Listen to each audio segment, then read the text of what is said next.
TTV news కి స్వాగతం. Bulletin ముందుగా హెడ్లైన్స్ చూద్దాం. ఉగ్రవాదుల దాడి హేయమైన చర్య, తెలంగాణ సీఎం రేవంత్ రెడ్డి.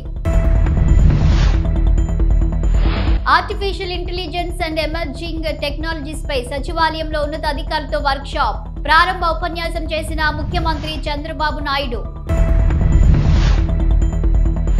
ఉగ్రదాడిని ఖండించిన మాజీ సీఎం, మృతులకు సంతాపం తెలియజేసిన వైఎస్ జగన్. పర్యాటకులపై ఉగ్రవాదుల దాడిని ఖండిస్తూ భద్రాచలం అంబేద్కర్ సెంటర్లో బీజేపీ ఆధ్వర్యంలో కొవ్వొత్తుల ర్యాలీ. బీఆర్ఎస్ పార్టీ రజతోత్సవ వేడుకలకు భారీగా తరలి రావాలి, బీఆర్ఎస్ నాయకుల పిలుపు. కాశ్మీర్ ఉగ్రవాదులను నిరసిస్తూ విజయవాడ నగరంలో బీజేపీ ర్యాలీ, క్యాండిల్స్ తో నిరసన. భూభారతి చట్టం అవగాహన సదస్సు, పాల్గొన్న ఖమ్మం కలెక్టర్. జమ్మూ కాశ్మీర్ పహల్గామ్ లో ఉగ్రవాదుల దాడిలో మరణించిన వారి ఆత్మకు శాంతి కలగాలని ప్రార్థిస్తూ ముఖ్యమంత్రి రేవంత్ రెడ్డి, ఉప ముఖ్యమంత్రి Bhatti Vikramarka, AICC incharge Meenakshi Natarajan, PCC అధ్యక్షులు మహేష్ కుమార్ గౌడ్, మంత్రులు, ఎంపీలు తదితరులు 2 నిమిషాలు మౌనం పాటించారు.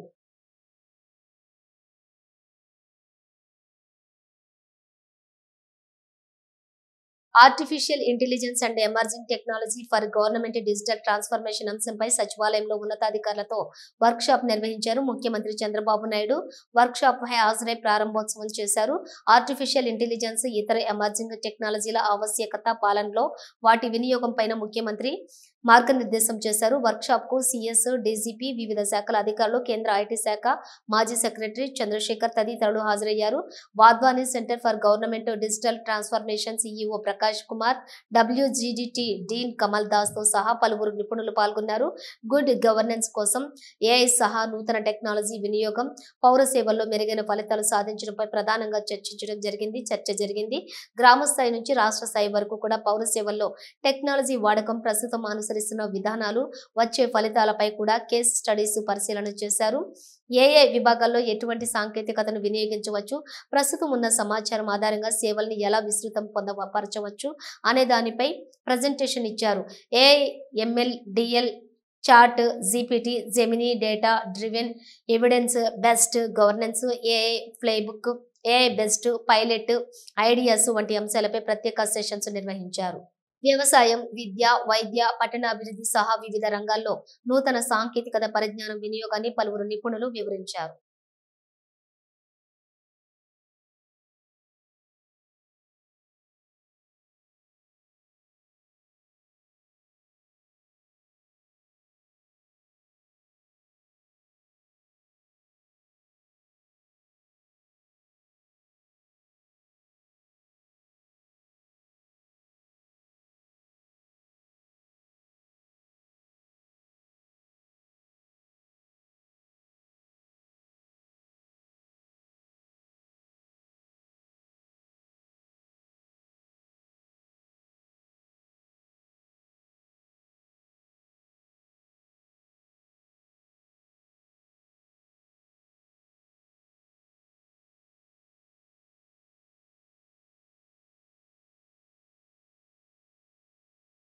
ఉగ్రవాద చర్యలు భారతదేశాన్ని ఏమీ చేయలేవని ఏపీ సీఎం చంద్రబాబు అన్నారు.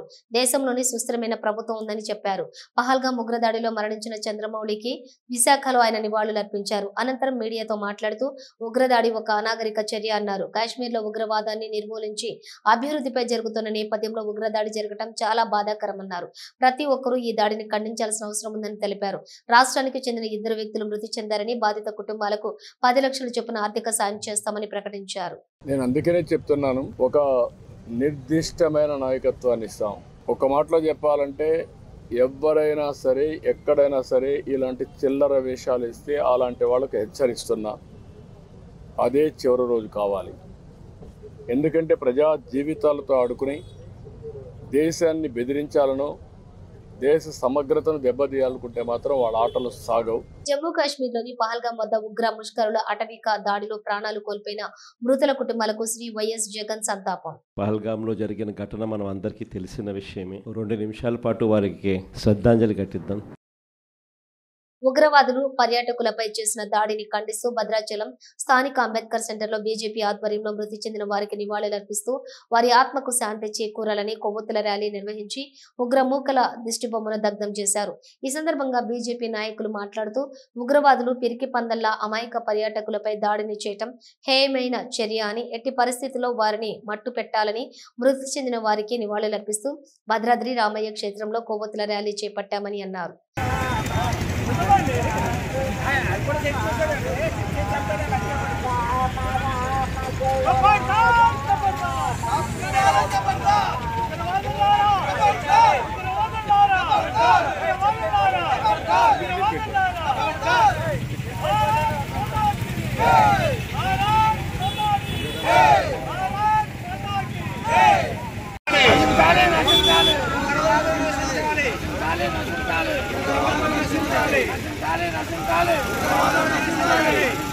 ఈ నెల 27వ తేదీన జరిగే బీఆర్ఎస్ పార్టీ రజతోత్సవ వేడుకలకు శేర్లింగంపల్లి నియోజకవర్గం నుండి భారీగా తరలి రావాలని గచ్చిబౌలి డివిజన్ మాజీ కార్పొరేటర్ కొమిరిశెట్టి సాయిబాబా పిలుపునిచ్చారు.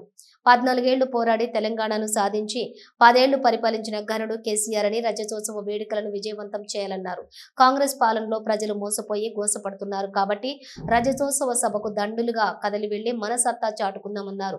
ప్రతి ఇంటి నుంచి ఒకరిద్దరు రావాలని కోరారు. కాంగ్రెస్ కల్లబుల్లి మాటలకు 6 గ్యారెంటీలకు ఆశపడి మోసపోయినామని ప్రజలు ఆవేదన చెంది మళ్లీ కేసీఆర్ కావాలని కోరుకుంటున్నారని తెలిపారు.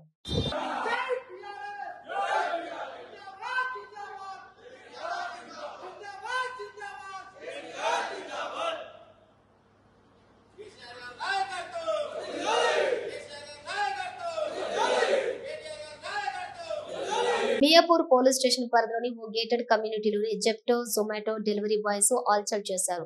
డెలివరీ కోసం వచ్చిన ఒక అబ్బాయిని మై హోమ్ జ్యువెలర్స్ అపార్ట్మెంట్ లో సరైన గుర్తింపు కార్డు లేదని నిలదీయడంతో వివాదం మొదలైంది. డెలివరీ చేసిన తర్వాత తన వాట్సాప్ గ్రూప్ ద్వారా 100 మంది బాయ్స్ ని పిలిపించి అపార్ట్మెంట్ వాసులపై దాడికి దిగారు. మై హోమ్ జ్యువెలర్స్ అపార్ట్మెంట్ ఉన్న 3 గేట్లు మూసివేసి దాడికి దిగారు. స్కూల్ నుంచి వస్తున్న విద్యార్థులు మహిళలపై తాగి అసభ్యంగా ప్రవర్తించారని my home jewellers vice president Mahesh తెలిపారు. అడ్డొచ్చిన అపార్ట్మెంట్ వాసులపై దాడి చేయడం సరైన పద్ధతి కాదని ఆయన తెలిపారు. ఇలాంటి వారిపై పోలీసులు ఉన్నత ప్రత్యేక దృష్టి పెట్టి ప్రభుత్వంలో చర్చించి సరైన నిర్ణయం తీసుకోవాలని తెలిపారు. అనంతరం పోలీసులు రంగప్రవేశం చేసి దాడికి దిగిన 6గురిపై కేసు నమోదు చేసి అదుపులోకి తీసుకున్నారు. స్విగ్గీ, జొమాటో, జెప్టో సంస్థల డెలివరీ బాయ్స్ కి లేదా గుర్తింపు కార్డు ఇచ్చి పంపించాలే తప్ప ఎలాంటి గుర్తింపు లేని వారిని ప్రోత్సహించకూడదని అపార్ట్మెంట్ వాసురాలు అలేఖ్య తెలిపారు. భవిష్యత్తులో గేటెడ్ కమ్యూనిటీలోనే కాకుండా రెసిడెన్షియల్ కాలనీలో కూడా ఇలాంటి ఘటనలు జరగకుండా తగిన చర్యలు తీసుకోవాలని డిమాండ్ చేశారు.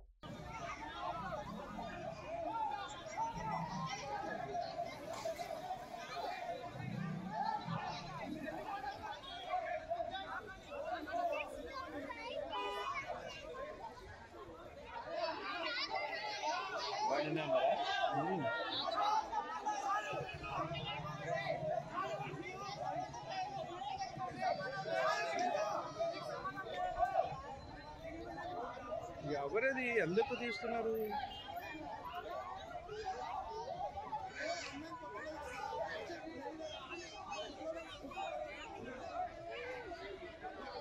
సెక్యూరిటీ వాళ్ళు అలాగే గొడవ. మిత్రులందరికీ నమస్కారం అండి. నా పేరు ఆర్వి మహేష్ బాబు అండి. నేను మై హోమ్ జ్యువెల్ అపార్ట్మెంట్స్ అసోసియేషన్కి వైస్ ప్రెసిడెంట్ అండి. మొన్న సాటర్డే 19th నాడు ఒక delivery boy, Zepto delivery boy మా క్యాంపస్లోకి మాకు రోజు 600 నుంచి వస్తారండి. ఆ 700 వరకు డెలివరీ బాయ్స్ వచ్చి వెళ్తుంటారు, అన్ని రకాల కంపెనీ వాళ్ళు. ఆ రోజు మాత్రం సాటర్డే సాయంత్రం 12:30 1 గంట ఆ ప్రాంతంలో ఈ జెప్టో అతను లోపలికి వచ్చి, మాకు సిస్టమ్ ఉందండి, ఓటీపీ అది చెప్పాలి, అది చెప్పమంటే అతను రొటీన్ మేనర్లో ఏదో చెప్పేసి వెళ్ళిపోతుంటే అది సరిగా వినపడక మా వాళ్ళు ఆపారు. ఆపితే అతను అక్కడ చిన్న ఘర్షణ జరిగితే అతను అది సర్ది చెప్తే వెళ్ళిపోయాడు. వెళ్ళిపోయిన తర్వాత 4:30 ఆ ప్రాంతంలో ఒక 150 మంది వచ్చారండి. వాళ్ళు వచ్చి గేట్లు బంద్ చేసేసి, వాళ్ళు బయళ్ళ మీద వచ్చిన దగ్గర పాస్వేని, బస్ వే దగ్గర పాస్వేని బ్లాక్ చేసేసి గేట్లు వేసేసి, బ్యాక్ గేటు ఫ్రంట్ గేట్ కూడా వేసేసి మొత్తం కమ్యూనిటీని హౌస్ అరెస్ట్ లాగా చేసేసి స్లోగన్స్ ఇచ్చుకుంటా వాళ్ళు చూసాను. ఇష్యూ అంతాను వాళ్ళు రియల్గా అసలు న్యూసెన్స్ క్రియేట్ చేసినట్టుకి వచ్చినట్టుగా ఉన్నారు వాళ్ళు. ఒక పర్సన్ అయితే సైడ్కి వెళ్ళి ఫోన్లో మాట్లాడి ఇక్కడ ఆల్రెడీ ఇంతమంది ఉన్నారు, మీరు ఇంకా రండి, మనం ఇంకా న్యూసెన్స్ క్రియేట్ చేద్దాం అన్నట్టుగా వాళ్ళు మాట్లాడారు. సార్ చెప్పినట్టుగా ఆ రోజు సిచ్యువేషన్ అసలు చాలా హ్యాండిల్ చేయకపోయి ఉంటే వాళ్ళు లోపలికి వచ్చేసి రెసిడెంట్స్కి కూడా హామ్ చేసే పరిస్థితుల్లోనే వాళ్ళు ఉండేరు.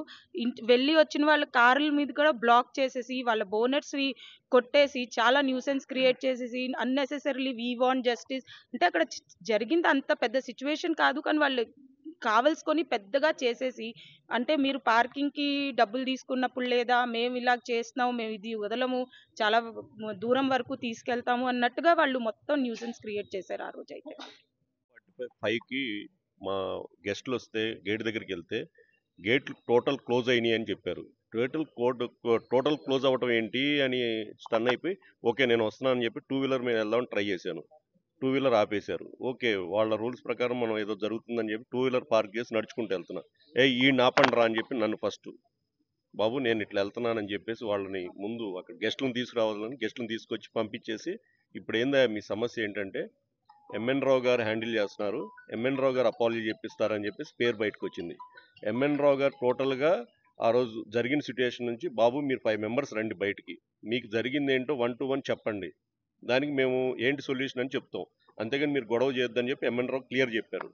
దానికి వాళ్ళు అది ఆకుండా గ్రూప్లో క్రియేట్ చేసుకొని మొత్తం అందరూ ఆల్మోస్ట్ సార్ చెప్పిన మహేష్ గారు చెప్పినట్టు చాలామంది కాదు 90% డ్రంక్ చేసి ఉన్నారండి.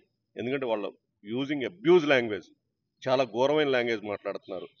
వాళ్ళు ఏంటి ఇంటెన్షన్గా అందులో ఒకటి వచ్చేసి లేదు నాకు లాస్ట్ ఇయర్ వీడు 500 ఫైన్ వేసాడు నేను రాంగ్ పార్క్ అంటే మనసులో ఎయ్యో పెట్టుకొని మొత్తం గ్లెడ్జెస్ పెట్టుకొని వాళ్ళు ఒక క్రియేట్ చేయాలని చెప్పేసి ఏది అక్కడ కొంచెం మేము కనుక వదిలితే లోపలికి వచ్చేయాలని చెప్పేసి వాళ్ళ ఇంటెన్షన్ 100% లూటీ చేయాలండి మై హోమ్ని. ఆ రోజు క్లియర్ కట్ మేము సిచ్యువేషన్లో నేను ఉన్నాను ప్రాక్టికల్గా. నేను చాలా కన్విన్స్ చేసి చెప్పా బాబు ఇదంతా మీకు భవిష్యత్తు ఉంది, చిన్నపిల్లలు టాపిక్ డైవర్ట్ అయిపోయి మీరు నష్టపోతారంటే ఏంట్రా నువ్వు మాట్లాడేది, వాళ్ళు మనం చెప్పేది వినే పరిస్థితుల్లో లేరు. అంటే ఏజ్ ఫ్యాక్టరా వాళ్ళది, వాళ్ళు అలా ఉన్నారు. బట్ దీన్ని సీరియస్గా తీసుకోండి.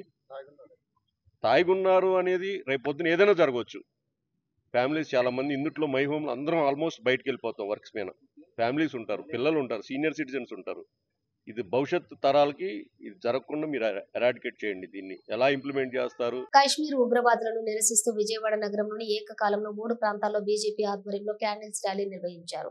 కాశ్మీర్ లో భారతీయులపై జరిగిన దాడి ఖండిస్తూ బీజేపీ పార్టీ ఆధ్వర్యంలో క్యాండిల్ ర్యాలీలో పాల్గొన్న వైద్య ఆరోగ్య శాఖ మార్చులు వై సత్యకుమార్ యాదవ్, మంత్రి సత్యకుమార్ యాదవ్ పాయింట్స్ ప్రపంచ దేశాలు అన్ని కాశ్మీర్ లో జరిగిన దాడిని ఖండిస్తూ భారతదేశానికి అండగా నిలిచాయి. కొంతమంది ఉగ్రవాదులు పిరికిపంద చర్యగా పాల్పడి కొంతమంది అమాయకుల ప్రాణాలు తీశారు. దేశ నాయకత్వం చూస్తూ ఊరుకునే పరిస్థితిలో లేదు. గతంలో లాగా ఏం చేస్తే సాగుతుందనే భ్రమలో ఉన్నారు.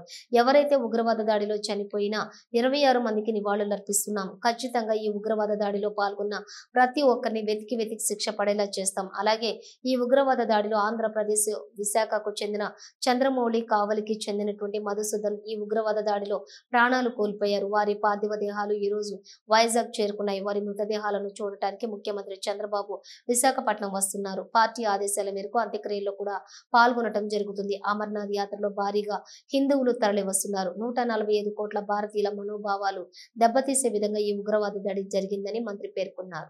నిన్న కాశ్మీర్లో పహల్గాం జిల్లాలో అమాయక ప్రజలపై భారతీయులపై ఉగ్రవాద మూకలు చేసిన ఘాతుకం అత్యంత హేయమైనది. ఈ మానవ హోమం అత్యంత ఖండించదగ్గది. గత కొన్ని సంవత్సరాలుగా ఆర్టికల్ 370 రద్దయిన నేపథ్యంలో జమ్మూ కాశ్మీర్ ప్రాంతంలో, ముఖ్యంగా కాశ్మీర్ ప్రాంతంలో రాష్ట్రం ఆర్థిక ప్రగతిని సాధిస్తూ ప్రజలందరూ ఉద్దేశాలను మర్చిపోయి ఒక సహృద్భావ వాతావరణంలో ఇవాళ కలిసిమెలిసి ఉంటున్న నేపథ్యంలో గతంలో లాగా యువత తీవ్రవాదం వైపు మరలడం లేదు, స్టోన్ పెల్టింగ్లు జరగట్లేదు, పెద్ద ఎత్తున ఉద్యోగ ఉపాధి అవకాశాలు లభిస్తున్నాయి. సామాజిక ఆశకి దీనికి ఏం సంబంధం అండి? మీరు గతంలో 10 సంవత్సరాలు చూస్తే ఏ రోజు టీవీ పెట్టినా, ఏ న్యూస్ పేపర్ చెప్పినా, ఎక్కడ చూసినా ఉగ్రవాద బాంబులు దాడులు జరిగేవి. హైదరాబాద్లో లుంబిని పార్కులో దాడి చేస్తే 150 మంది చచ్చిపోయారు. గోకుల్ చాట్ దగ్గర దాడి చేస్తే 175 మంది చచ్చిపోయారు.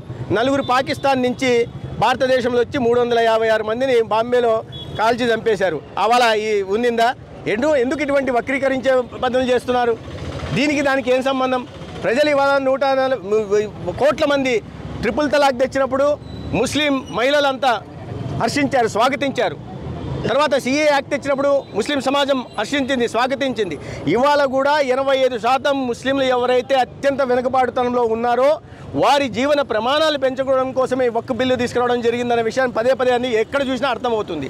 కొంతమంది చేతిలో అన్యాక్రాంతం అవుతోంది.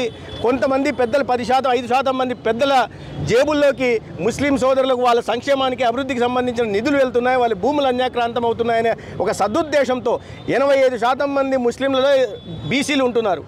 వారి పిల్లల ఒక ఉజ్వల భవిష్యత్తు ఉండాలనే లక్ష్యంతో తీసుకొస్తే దాని పాకిస్తాన్ భాష మాట్లాడుతున్నారు. మరి పాకిస్తాన్ ఉగ్రవాదులు ఈ దాడి చేశారు. దీనికి పాకిస్తాన్కి ఏం సంబంధం? ఉగ్రవాద దాడులు జరిగితే ఈ రకంగా వక్రీకరించే దాన్ని బట్టి చూసి వారు ఎటువంటి మానసిక స్థితిలో ఉన్నారనే విషయాన్ని అర్థం చేసుకోవాలి. వారు ఈ మాటలు మాట్లాడేవారు ఖచ్చితంగా ఈ దేశానికి సంబంధించిన వాళ్ళు కాదు. 26 మంది అమాయకుల ప్రాణాలు పోతే ఇటువంటి రాజకీయ ప్రేలాపనలు, అసందర్భ ప్రేలాపనలు చేస్తున్న వాళ్ళు ఖచ్చితంగా దేశభక్తులైతే కాదు. ఈ సమాజానికి చీడ పురుగులు. అటువంటి వారిని ఎంతో తొందరగా వదిలించుకుంటే, వారి వ్యక్తులైనా శక్తులైనా వదిలించుకుంటే దేశానికి, సమాజానికి, ముఖ్యంగా ముస్లిం సమాజానికి అంత మేలు జరుగుతుంది. పహల్గాం ఉగ్రవాదుల దాడిలో ప్రాణాలు కోల్పోయిన వారి ఆత్మకు శాంతి చేకూరాలని ప్రార్థిస్తూ విజయవాడలోని కృష్ణ మిల్క్ యూనియన్ మిల్క్ ఫ్యాక్టరీలోని మానవహారం ఏర్పాటు చేశారు. ఈ మానవహారంలోని పాల్గొని ఉగ్రవాదుల దాడిని ఎంపీ కేశినేని శివనాథ్ ఖండించారు. ఎంపీ మాట్లాడుతూ పహల్గాం ఉగ్రవాదుల దాడిని ఖండిస్తూ ఈ దాడి పాకిస్తాన్ ఆధ్వర్యంలో జరిగింది. ఉగ్రవాదులు దాడుల్లో గాయపడిన వారికి సానుభూతి తెలియజేయడంతో పాటు మృతి చెందిన వారికి సంతాపం ప్రకటించారు. ఇలాంటి అమానుషమైన దాడులకు పాల్పడిన వారిని, ప్రేరేపించిన వారిని కూడా కేంద్ర ప్రభుత్వం కఠినంగా శిక్షిస్తుంది. దేశ ప్రజలందరూ కూడా ఐకమత్యంగా ఒకటై ఉంటున్న సమయంలో విభేదాలు సృష్టించడానికి ఉగ్రవాద మూకలు ఈ దాడికి పాల్పడ్డారు. దేశ ప్రజల మధ్య విభేదాలు సృష్టించేందుకు ప్రయత్నిస్తున్న అరాచక శక్తుల్ని కఠినంగా శిక్షించాలని దేశ ప్రజలందరూ ముక్త కంఠంతో కోరుకుంటున్నారని అన్నారు.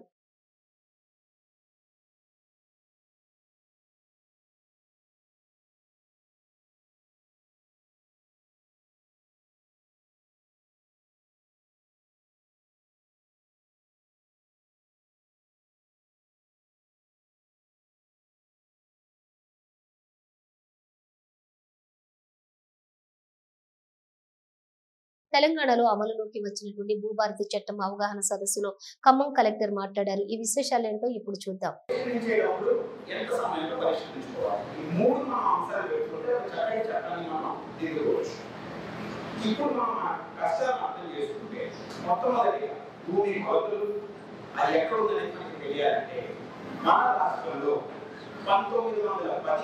నుంచి 1930 లోపల సర్వే జరిగాయి. అంటే మైదాన రాష్ట్రంలో సర్వే చేయాలి. అప్పటి నుంచి ఇప్పుడు 100 సంవత్సరాలు గడిచిన సర్వేలు అవ్వలేదు. చట్టంలోనే 30 సంవత్సరాలకు ఒకసారి సర్వే చేయాలని చట్టంలోనే ఉంది.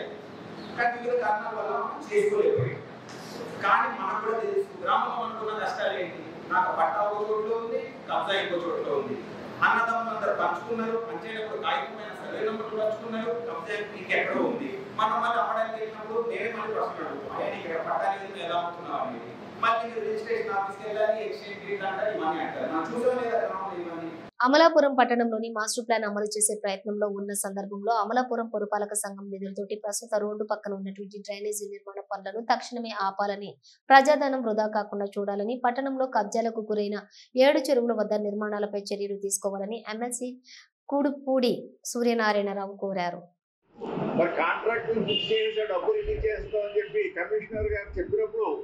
మనం తక్షణం దాన్ని ఆపాలి కదా, లేకపోతే 1,50,00,000 ప్రజాధనం కూడా ఈవేళ ఈ డ్రైనేజీలు ఆధునీకరణను వంకబెట్టి, ముఖ్యంగా మా హై స్కూల్ దగ్గర నుంచి సుబ్బారెడ్డి గురు వరకు, అలాగే మరి మున్సిపల్ ఆఫీస్ ఎదురుకుండా 1,50,00,000 డ్రైన్, అది ఇవన్నీ కూడా ఆ డబ్బంతా వృధా చేసేస్తారు. కాబట్టి తక్షణం మీరు మీ ఎగ్జిక్యూటివ్ ఆర్డర్స్తో ఈ వర్క్లన్నీ కూడా ఆపమని కలెక్టర్ గారికి మీరు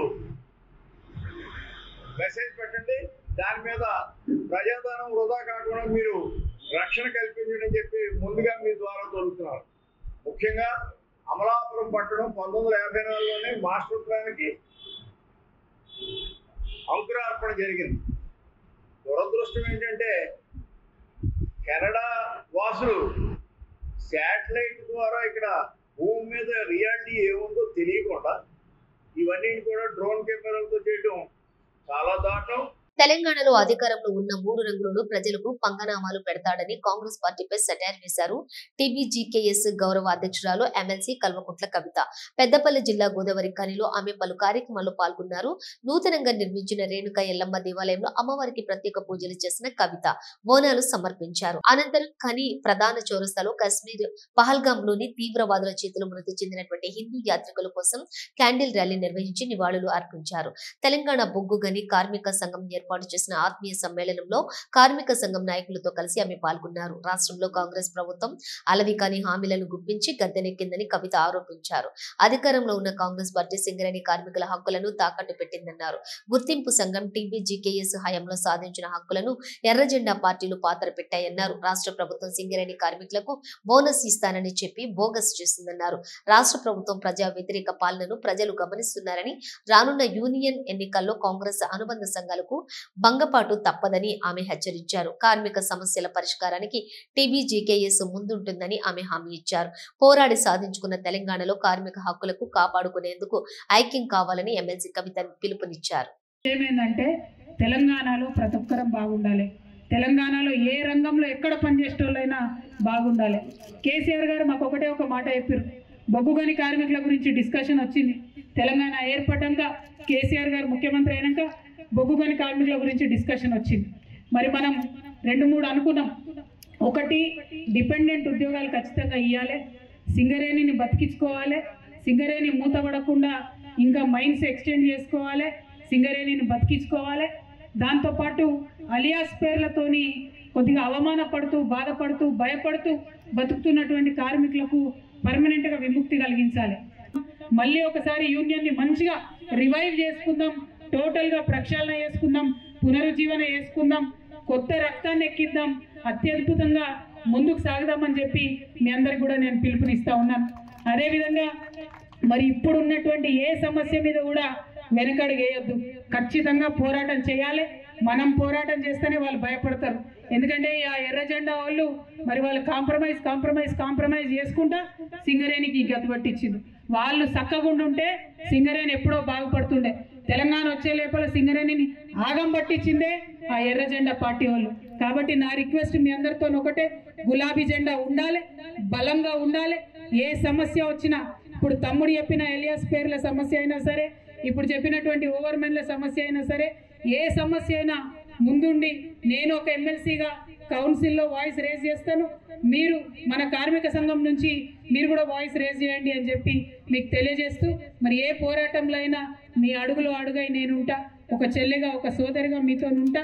ఎప్పుడు అవసరమైనా కేసీఆర్ గారి ఆశీర్వాదం తీసుకొని ఖచ్చితంగా మనం కొట్లాడదాం. కానీ నిన్నగాక మొన్న కేంద్రం నుంచి ఆప్షన్ పెట్టేటటువంటి వాళ్ళు వస్తే ఇప్పుడున్న 3 జెండా పార్టీ వీళ్ళ ఉప ముఖ్యమంత్రి గారు బట్టి గారు పోయి పూల బొకేలు ఇచ్చి మరి మేము పాల్గొంటాం ఆప్షన్లలో అని చెప్పి మన హక్కుల్ని, మన సింగరేణిని అన్యాయం చేసే విధంగా ఒప్పందం చేసుకొని వచ్చింది. దయచేసి ఒకటే రిక్వెస్ట్, వాళ్ళు మోసం చేసి అలవిగాని హామీలు ఇచ్చి అధికారంలోకి వచ్చిన తర్వాత కార్మిక పక్షంగా పనిచేస్తలేరు, ప్రజల పక్షంగా పనిచేస్తలేరు, పేదవాడి పక్షంగా పనిచేస్తలేరు. కాబట్టే మనం వాయిస్ రేజ్ చేయాలి, మనం పిడికిలు ఎత్తాలి. దానికోసం అందరం కూడా కదం దొక్కి ముందుకు కదలాలని మీ అందరినీ కూడా కోరుకుంటూ, మరి ఎప్పుడైనా ఏ పోరాటమైనా సిద్ధంగా ఉండాలి. టీబీజీకేఎస్ కానీ గులాబీ జెండా అంటే మన పదవులు, మన పర్సనల్ విషయాలు కాదు, 10 మందికి సంబంధించిన హక్కులు, 10 మందికి సంబంధించిన విషయాలు అనేటటువంటి అంశాన్ని మళ్ళీ ఒకసారి గుర్తు చేస్తూ మా కేంద్ర నాయకత్వాన్ని అందరినీ కూడా రిక్వెస్ట్ చేస్తున్నా, నర్వస్ అయ్యేది ఏం లేదు. మనం చాలా పెద్ద ఎత్తున ముందుకే పోతాం. మీ అందరికీ తెలిసిన విషయమే అన్న, సింహం ముందుకు లంఘించే ముందు 2 అడుగులు వెనక్కేస్తుంది. టీబీజీకేఎస్ కూడా అంతే. మనం ముందుకు లంఘించే ముందు 1 అడుగు వెనక్కి వేసినాం అంతే. అది ఓటమి కాదు. 1 అడుగు వెనక్కి వేసినామంటే బలం మళ్ళా పుంజుకుంటాం, కొత్త రక్తంతో ముందు కురుకుతామని చెప్పి తెలియజేస్తూ మీ అందరి దగ్గర కూడా నేను సెలవు తీసుకుంటున్నా. Thank you. జై తెలంగాణ, జై తెలంగాణ. సిద్దిపేట జిల్లా కొడకండ్ల వద్ద బస్సు ఫెయిల్ అవడంతో ప్రయాణికులతో మాట్లాడారు మంత్రి పొన్నం ప్రభాకర్. బస్సు త్వరగా రిపేర్ చేపించి ఆల్టర్నేటివ్ వేరే బస్సు ఏర్పాటు చేసేలా చర్యలు తీసుకున్నారు మంత్రి పొన్నం ప్రభాకర్. ప్రయాణికులకు వాటర్ బాటిల్స్ అందించారు మంత్రి పొన్నం ప్రభాకర్.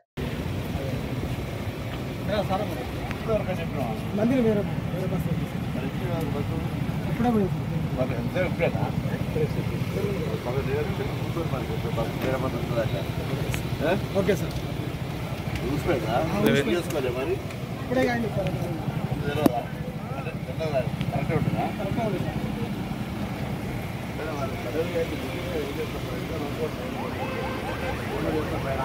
ఇవి బులెటిన్ విశేషాలు. మరో బులెటిన్ తో మళ్ళీ కలుద్దాం. అంతవరకు చూస్తూనే ఉండండి న్యూస్.